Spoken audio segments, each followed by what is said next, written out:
জীবনে সফলতা না পেলে নিজের স্বপ্নের মানুষটাকে হারিয়ে ফেলবে। আবার নিজের জীবনে সফলতা আনতে গেলে নিজের স্বপ্নের মানুষটাকে সময় দিতে পারবে না। আবার নিজের স্বপ্নের মানুষটাকে সময় দিতে না পারলে তবুও সেই স্বপ্নের মানুষটাকে হারিয়ে ফেলবে। মিডিলম্যান হিসেবে ঢুকে যায় টাকাই সব। টাকার জন্য লড়তে হবে, ভালোবাসা মানুষ থাক না থাক। যখন টাকা জীবনে আসে তখন ভালোবাসা মানুষের অভাব খুঁজবে। মানসিক শান্তির জন্য একটা মনের মানুষ প্রয়োজন, কিন্তু সঠিক সময় মানুষ সঠিক ভালোবাসা মানুষটাকে আটকাতে পারে না।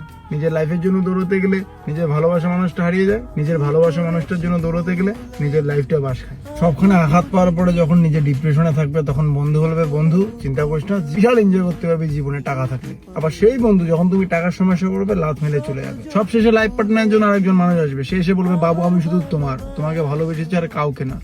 খবর নিয়ে কয়েকদিন পরে দেখবে সে আরো 10-12 জনকে সেম কথাই বলেছে। তুমিও তোমার প্রথম ভালোবাসার মানুষটাকে হারিয়ে এই জীবন আস্তে আস্তে তুমিও সেম 10-12 জনকে সেম কথাই বলেছো। মানে কোন দিকে যাবো ভাই? সব দিকে বাস। এক কথায় জীবন মানে বাস, বাসে বাস, বড় বাস।